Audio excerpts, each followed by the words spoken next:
ఈ బిజినెస్ ఏదైనా మీ ఊర్లో ప్రమోషన్ చేయాలంటే అది సుమన్ టీవీతోనే సాధ్యం. ఇప్పుడే సంప్రదించండి. సార్ అందరికీ నమస్కారం అండి.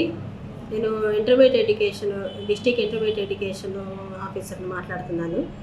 ఈరోజు ఈ భావన కాలేజీలో జరిగిన ఇన్సిడెంట్ గురించి నేను వచ్చి ఇక్కడ ఎంక్వైరీ చేశాను. క్లాస్ రూమ్స్లో కూడాను పిల్లలందరితో కూడా మాట్లాడటం జరిగింది.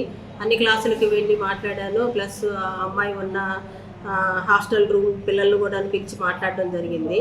అందరూ కూడాను చెప్పేది ఒకటే విషయం, ఆ అమ్మాయి మంచి అమ్మాయి, సెన్సిటివ్.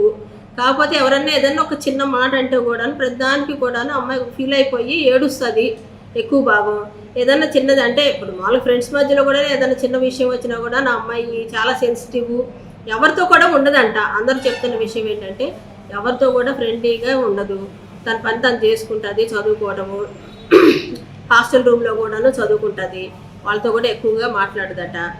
మార్నింగ్ ఏదో చిన్న పెన్ను విషయంలో ఒక చిన్న గొడవ వచ్చిందంట. ఈ అమ్మాయి విషయము, ఈ అమ్మాయి పెన్ను వేరే వాళ్ళు తీసుకొని ఆ పెన్ను వేరే వాళ్ళకి ఇవ్వడం వల్ల దాని దగ్గరే ముగ్గురు పిల్లల మధ్య గొడవ అయింది. గొడవ కూడా కాదు, నా పెన్ను తీసుకున్నారు అంటే మేమేం దొంగలం కాదు అనేసి అన్నారంట వాళ్ళు.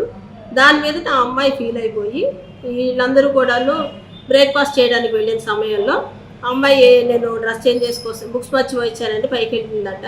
పైకి వెళ్ళిన అమ్మాయి పైనుండి సూసైడ్ చేసుకుంది. అంతే తప్ప ఇక్కడ నేను అందరినీ ఎంక్వైరీ చేశాను. పర్సనల్గా పిల్లల్ని కూడా మాట్లాడాను. క్లాసులో ఎవరన్నా టీచర్స్ ఎవరన్నా తిట్టారా, హాస్టల్లో ఎవరన్నా తిట్టారా అని పిల్లల్ని కూడా నేను పర్సనల్గా ఎవరు అంటే వీళ్ళ స్టాఫ్ ఎవరూ లేకోకుండా నేను పిల్లలతోటే పర్సనల్గా మాట్లాడాను.